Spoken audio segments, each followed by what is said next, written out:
الرجیم بسم اللہ الرحمن الرحیم وَأَقِيمُوا الصَّلَاةَ وَآتُوا الزَّكَاةَ وَارْكَعُوا مَعَ الرَّاكِعِينَ۔ محترم سامعین کرام، نماز سمجھ کر پڑھنی چاہیے۔ نماز سمجھ کر پڑھنا اور نماز کے اندر جو اذکار ہیں انہیں ذہن میں لاتے ہوئے ادا کرنا، یہ نماز کی قبولیت کا باعث ہے، یہ نماز کے قبول ہونے کا باعث ہے، اور اس سے ایمان میں اضافہ ہوتا ہے۔ پھر اس طرح کی نماز انشاءاللہ انسان کو گناہوں سے روکتی ہے۔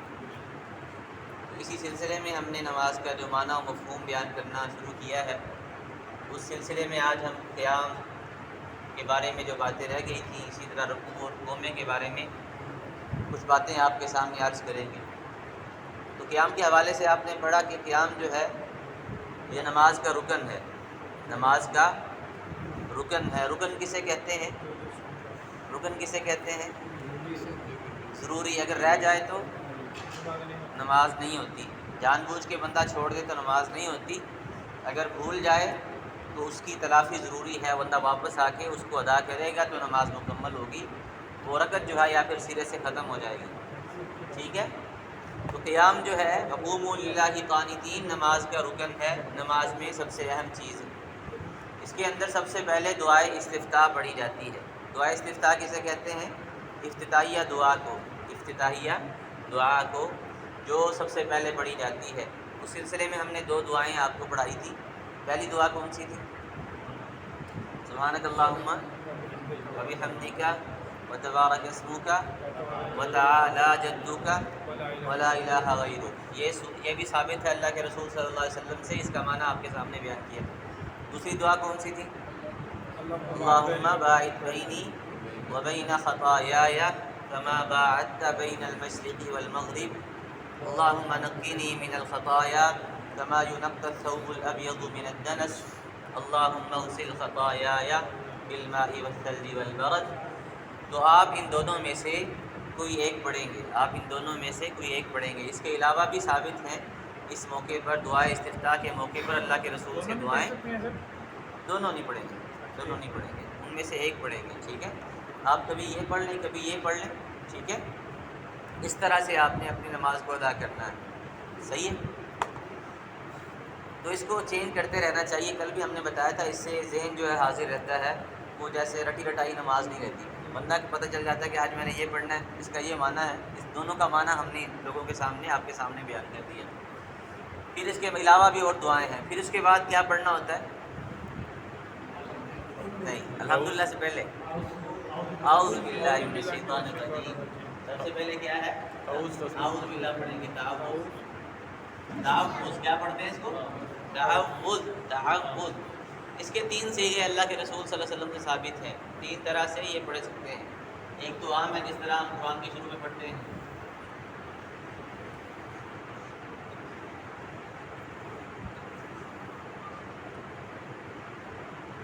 ایک تو یہ ہے،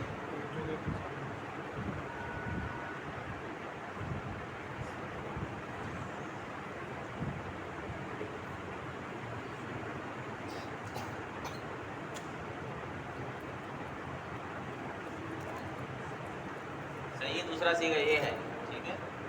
دوسرے کلمات یہ ہیں، تیسرے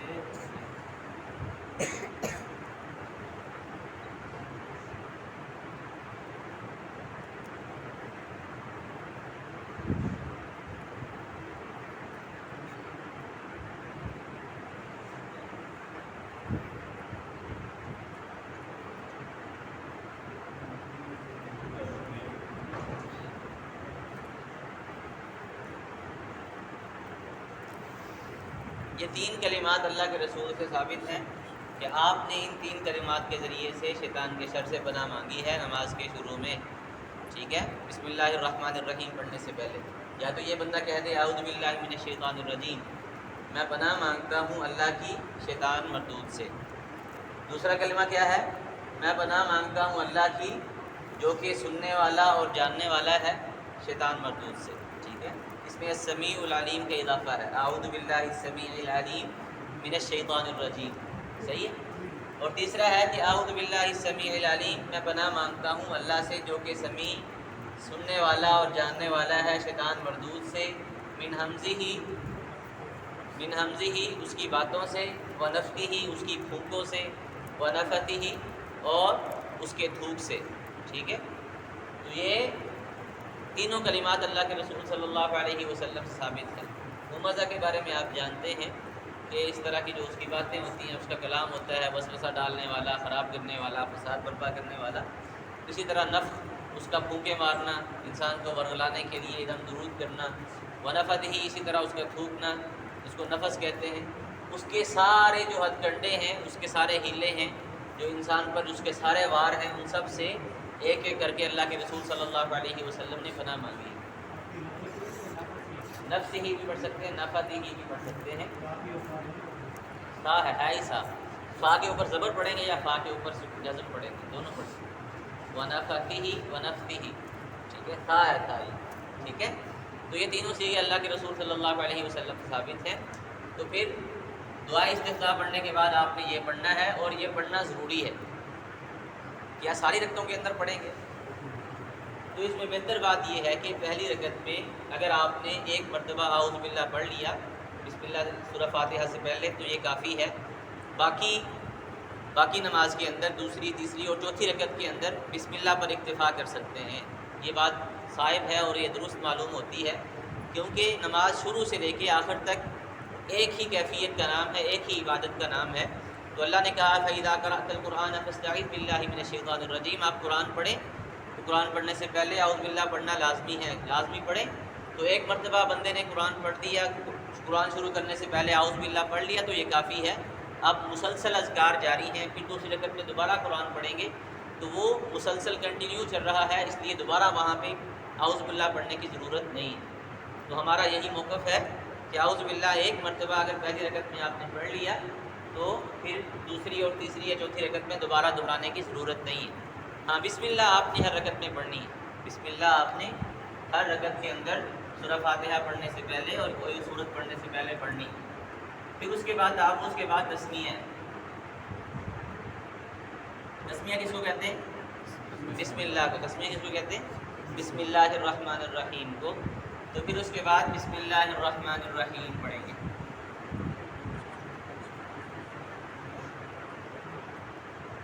بسم اللہ کا معنی ہم نے پڑھا تھا، کیا کریں گے اس کا ترجمہ؟ شروع اللہ کے نام سے جو بڑا مہربان نہایت رحم کرنے والا ہے. شروع اللہ کے نام سے جو بڑا مہربان نہایت رحم کرنے والا ہے. پھر اس کے بعد ہم سورہ فاتحہ پڑھیں گے. ٹھیک ہے، سورہ فاتحہ کا ترجمہ آپ نے پڑھا تھا. سورہ فاتحہ اور اس کے ساتھ ہم نے کچھ صورتیں آپ کو پڑھا دی تھی، تو میرے خیال میں دہرانے کی ضرورت نہیں ہے. سورہ فاتحہ کے بارے میں آپ نے جاننا تھا کہ یہ نماز کا رکن ہے. اگر یہ رہ جائے تو نماز وہ رکعت شمار نہیں ہوتی. ٹھیک ہے، جان بوجھ کے چھوڑنے والے کی نماز باطل ہو جاتی ہے. اگر رہ جاتی ہے تو رکعت رہ جاتی ہے، اس کو دوبارہ دہرانا پڑے گا. ٹھیک ہے، اس کے بعد کوئی اور صورت ملانا، یہ بھی رسول اکرم صلی اللہ علیہ وسلم سے ثابت ہے کہ آپ سورہ فاتحہ پڑھنے کے بعد کوئی اور صورت ساتھ ملایا کرتے تھے. پھر اس کے بعد ہم چلتے ہیں رکوع کی طرف.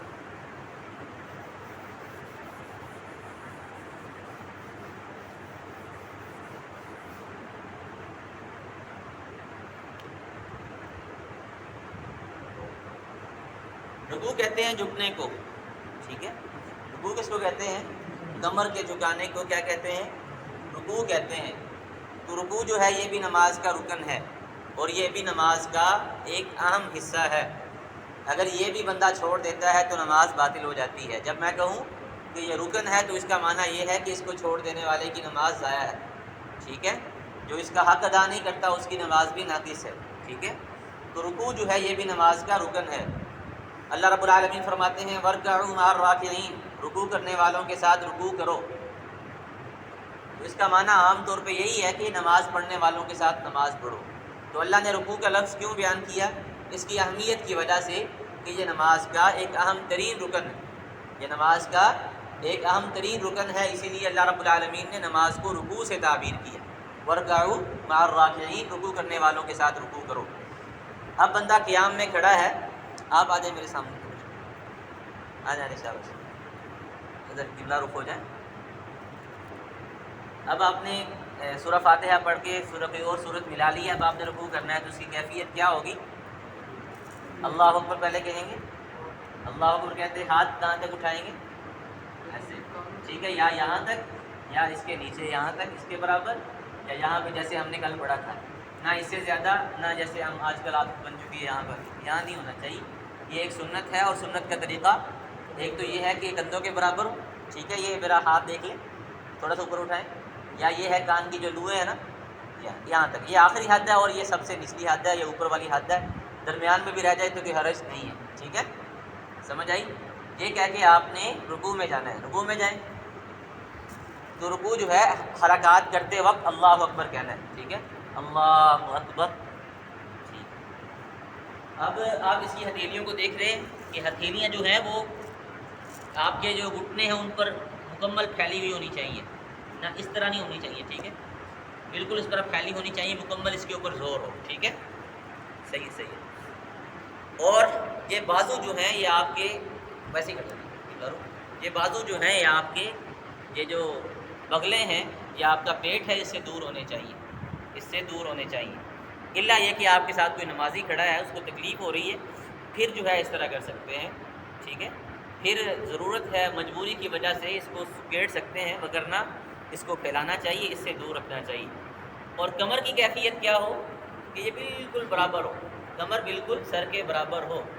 اس کے اندر جس طرح کہ آپ کی حدیث ہے کہ لا یصوب راسہ، کہ آپ صلی اللہ علیہ وسلم کا نہ سر اٹھا ہوا ہوتا تھا نہ پیٹھ جو اتنے مڑی ہوئی ہوتی تھی، بلکہ بالکل درمیان ہوتی، حتیٰ کہ ابن ماجہ کی حدیث ہے، آپ نے آپ کے بارے میں کہا کہ حتیٰ لو صب علیہ الماء لاستقر، کہ اگر آپ کے اوپر یہاں پانی بہا دیا جاتا تو ایسے کھڑا ہو جاتا، اس قدر آپ کی پیٹھ سیدھی ہوا کرتی تھی، ٹھیک ہے، سر بالکل پیٹھ کے برابر ہونا چاہیے. معذرت آپ سے تھوڑی، اگر نیچرل نہیں ہے تو پھر اس کی مجبوری ہے نا، صرف مجبوریاں سے چیزیں حرام ہے، جو ایک چیز ناجائز ہوتی ہے وہ ٹھیک ہو جاتی ہے مجبوری کی وجہ سے، وہ اس طرح وہ استثنائی صورت ہم اس کو کہہ سکتے ہیں، وگرنہ عام حالات میں اسی طرح ہونا چاہیے، ٹھیک ہے. بعض لوگ ایسا رکوع کرتے ہیں اس کو رکوع سمجھتے ہیں، یہ رکوع نہیں ہے، اللہ کے رسول صلی اللہ علیہ وسلم کے طریقے کی مخالفت ہے، رکوع ویسے ہونا چاہیے. اللہ آپ کو جزائے خیر دے، بارک اللہ فیک، ٹھیک ہے. تو رکوع آپ نے اس طرح کرنا ہے، اس کے اندر یہ چیزوں کو دیکھنا ہے جو ہم نے بیان کی ہیں، اس کی پیٹھ کی اور سر کی جو مقدار ہے اس کی برابری ہے اس کو دیکھنا ہے، پھر ہاتھوں کی کیفیت کیا ہے، پھر بازو کہاں پہ ہیں، ان ساری چیزوں کا دھیان رکھنا ہے آپ نے. رکوع جس طرح اللہ کے رسول صلی اللہ علیہ وسلم نے سکھایا ویسے کرنا ہے. رکوع کی دعائیں کون کون سی ہیں آپ بتائیں بھائی، رکوع کی دعا کون سی ہوتی ہے؟ سبحان ربی العظیم، شاباش، بارک اللہ فیک، سبحان ربی العظیم. یہ اللہ کے رسول صلی اللہ علیہ وسلم سے ثابت ہے. ہم نے سورہ نصر کی جب تشریح آپ کے سامنے بیان کی تھی، فسبح بحمد ربک واستغفر، وہاں بتایا تھا کہ اللہ کے رسول صلی اللہ علیہ وسلم پر جب یہ آیات نازل ہوئیں تو آپ صلی اللہ علیہ وسلم رکوع کے اندر، رکوع اور سجود کے اندر بار بار یہ اللہ کی حمد و ثنا بیان کیا کرتے تھے، سبحان ربی العظیم، سبحان ربی الاعلی. اللہ رب العالمین نے جیسے آپ کو حکم دیا تھا ویسے کیا کرتے تھے. سبحان، کل بھی ہم نے پڑھا تھا اس کا کیا معنی ہوتا ہے؟ پاک ہے، اس میں اللہ کی پاکی بیان کی گئی ہے. پاک ہے. ربی، یا کی ضمیر کس کی طرف ہے؟ میرے طرف. ربی میرا رب، العظیم عظمت سے ہے. عظیم کس سے ہے؟ وہ عظمت والا ہے. میرا رب وہ عظمت والا ہے، یا وہ بڑی عظمت والا ہے، مبالغے کا صیغہ ہے، ٹھیک ہے. پاک ہے میرا رب وہ عظمت والا ہے. تو اللہ رب العالمین کی پاکی بیان کرنا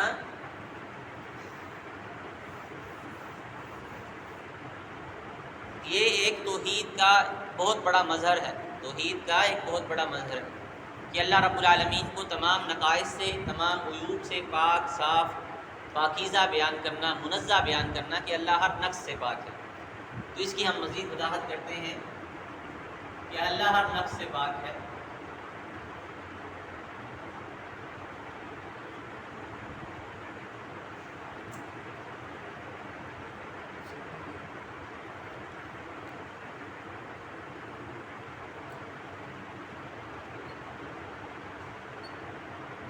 ایک تو ہے کہ مطلق نقص سے پاک ہے، اس طرح بیماری ہے، عاجزی ہے، بدحالی ہے، پریشانی ہے، تو یہ سارے نقائص ہیں، اللہ ان سب چیزوں سے پاک ہے۔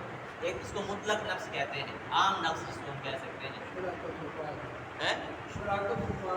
شراکت سے پاک ہے۔ اور ایک ہے کہ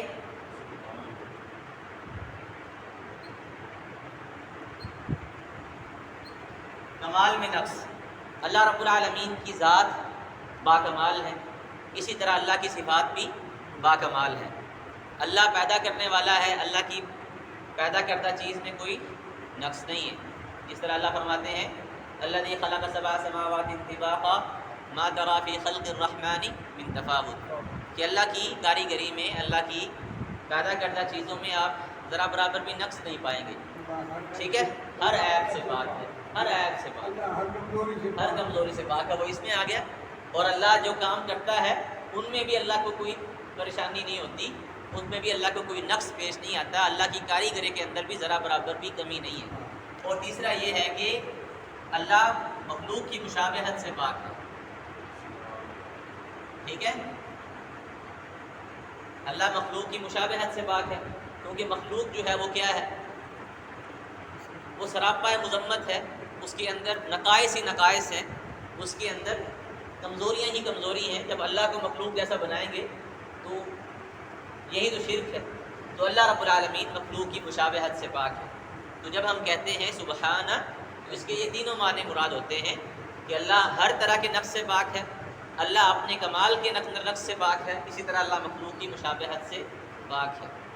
سبحانک ربا، سبحان ربی العظیم، اللہ رب العالمین پاک ہے، میرا رب وہ عظمت والا ہے۔ اس کے علاوہ کسی کو اور دعا آتی ہو؟ سنا آپ نے کیا دعا تھی؟ شاباش، میں لکھ دیتا ہوں، یہ یاد کرنی چاہیے، یہ بھی بڑی جامع دعا ہے، یہ بھی ثابت شدہ دعا ہے، اس کے اندر تسبیح بھی ہے، دعا بھی ہے، ٹھیک ہے؟ اللہ کی تعریف بھی ہے۔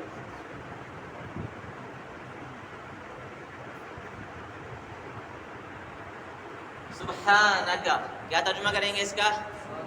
پاک ہے، کا معنی تو، اللہم اے اللہ، ربنا اے ہمارے رب، وبحمدک اور تیری تعریف کے ساتھ، اللہم اے اللہ، اغفر لی مجھے بخش دے، مجھے معاف کر دے۔ سبحانک اللہم، پاک ہے تو اے اللہ، ربنا اے ہمارے رب، وبحمدک اور تیری تعریف کے ساتھ، اے اللہ، اغفر لی، اللہم اغفر لی، ملا کے پڑھیں گے تو اللہم اغفر لی، اگر رک کے پڑھیں گے تو اللہم اغفر لی، اے اللہ مجھے بخش دے۔ یہ دعا بھی ثابت ہے، آپ اس کے اندر دیکھیں، اس میں اللہ کی پاکی بھی بیان کی گئی ہے، تعریف بھی ہے، ٹھیک ہے؟ اور دعا بھی ہے، آخر میں بخشش کی دعا بھی ہے۔ اللہ کے رسول صلی اللہ علیہ وسلم یہ دعا بھی پڑھا کرتے تھے۔ اس کے علاوہ اور دعا کسی کو آتی ہو؟ زبردست، سنائے سنائے سنائے۔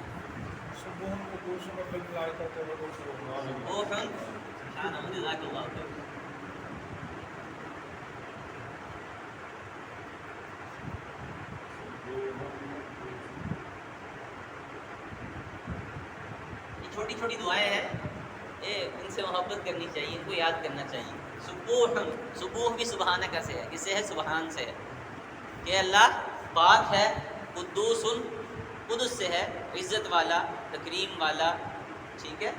وہ سبوح، اللہ پاک ہے، قدوس، وہ بڑا باعزت ہے، رب الملائکتی، وہ فرشتوں کا رب ہے، والروح، اور جبریل کا رب ہے۔ یہ تو تین دعائیں ہیں، جی جی، اس میں کسی کے لیے اسپیسیفکلی کوئی فضیلت آئی ہے؟ کوئی خاص فضیلت نہیں ہے، بس یہ ہے کہ اللہ کے رسول یہ پڑھا کرتے ہیں، ٹھیک ہے؟ کوئی خاص فضیلت نہیں ہے، لیکن اس طرح کی پہلی دعاؤں کی تھی کہ یہ پڑھیں گے تو یہ ہو جائے گا، ان کی خاص فضیلت نہیں ہے، بس یہ ہے کہ اللہ کے رسول یہ پڑھا کرتے تھے۔ جس طرح ہم قوم زیادہ جو اور بات نہیں کرتے ہیں، جس طرح ہم دعا میں جاتے ہیں اس کی ہاں جی ہاں جی ہاں جی، وہ آئے گا اس میں اس پہ نہیں، عام دعائیں ہیں، ٹھیک ہے؟ باقی اللہ کے رسول صلی اللہ علیہ وسلم کی اطاعت کی فضیلت ہے، نماز کی فضیلت ہے، ان کلمات کی فضیلت وہ ثابت ہے، ٹھیک ہے؟ سبوح، پاک ہے، قدوس، ترجمہ کریں، قدوس قدس سے ہے، عزت والا ہے، رب الملائکتی، فرشتوں کا، وہ فرشتوں کا رب ہے، ملائکہ کس کی جمع ہے؟ فرشتہ کا، فرشتے تو عربی میں ملائکہ جمع کس کی ہے؟ ملائک، ہاں جی، ملک، ملک، ٹھیک ہے، ملک ہوتا ہے بادشاہ، ملک ہوتا ہے فرشتہ، ٹھیک ہے، ملک ہوتا ہے، ٹھیک ہے، وقال الملک ائتونی بہ، بادشاہ نے کہا جی لے آؤ یوسف علیہ السلام کو، تو بادشاہ ہوتا ہے الملک، اور ملک کیا ہوتا ہے؟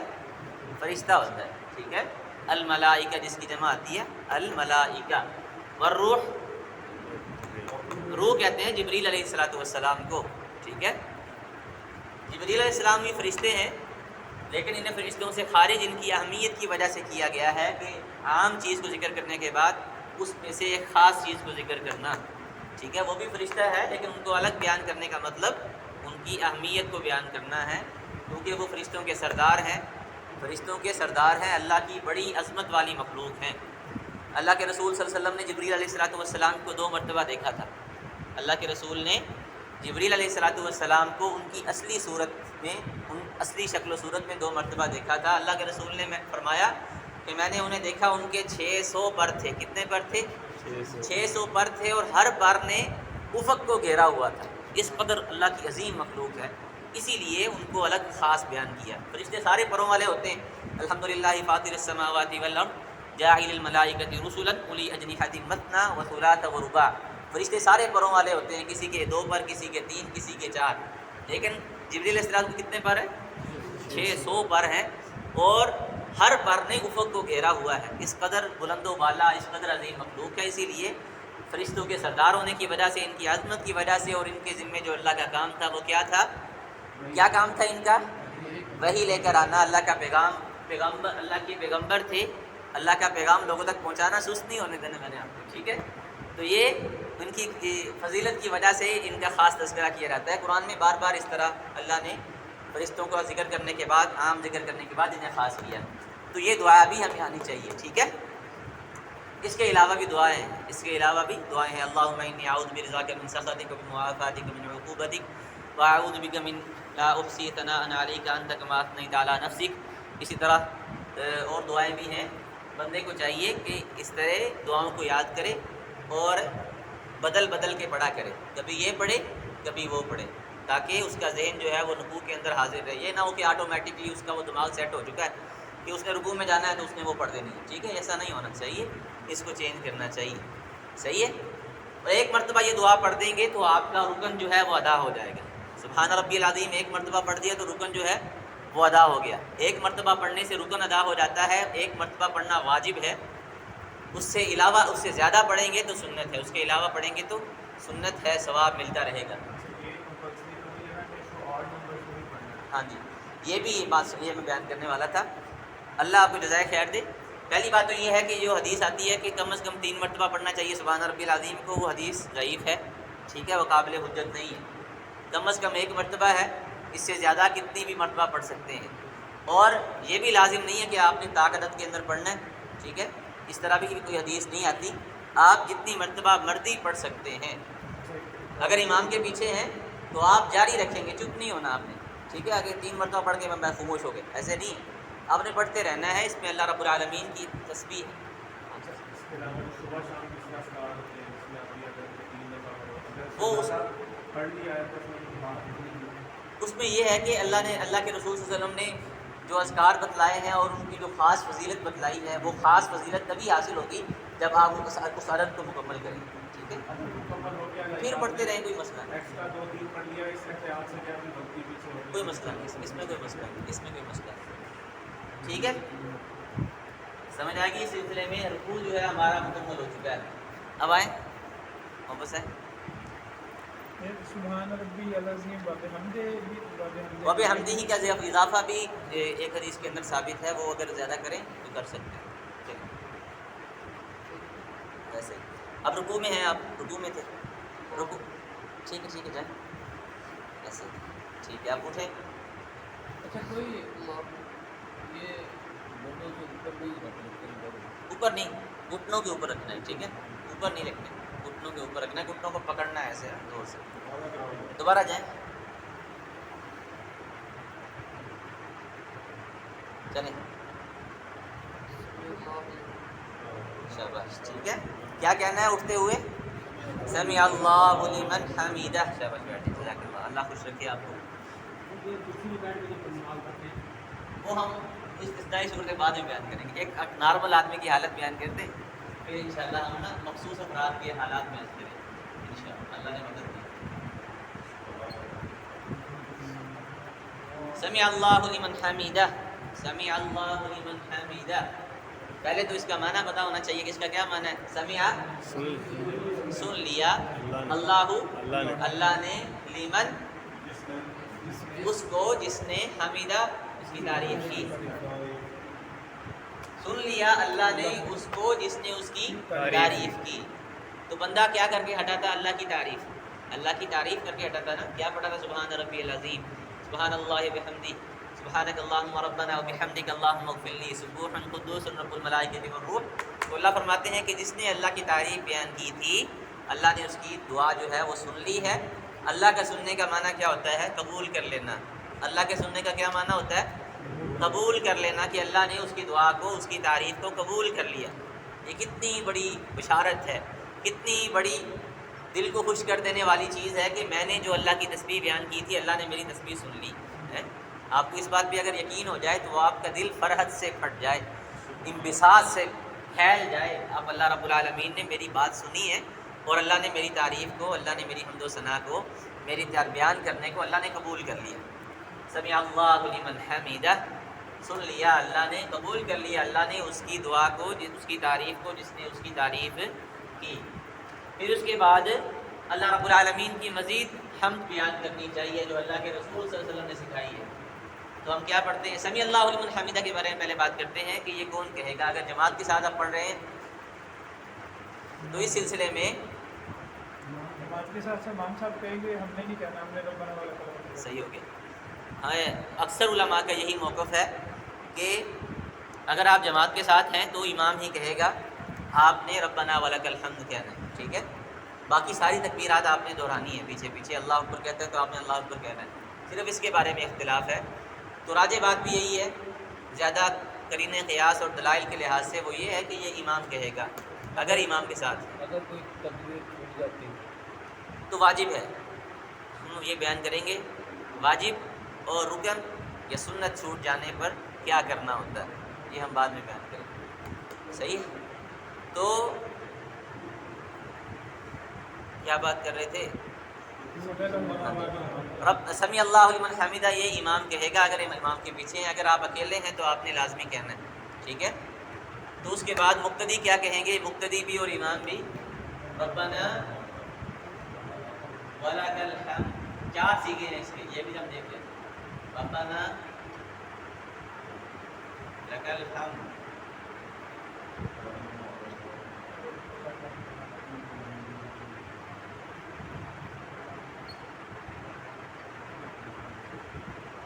چاروں طرح ثابت ہے, آپ کی مرضی جیسے مرضی پڑھیں. ٹھیک ہے.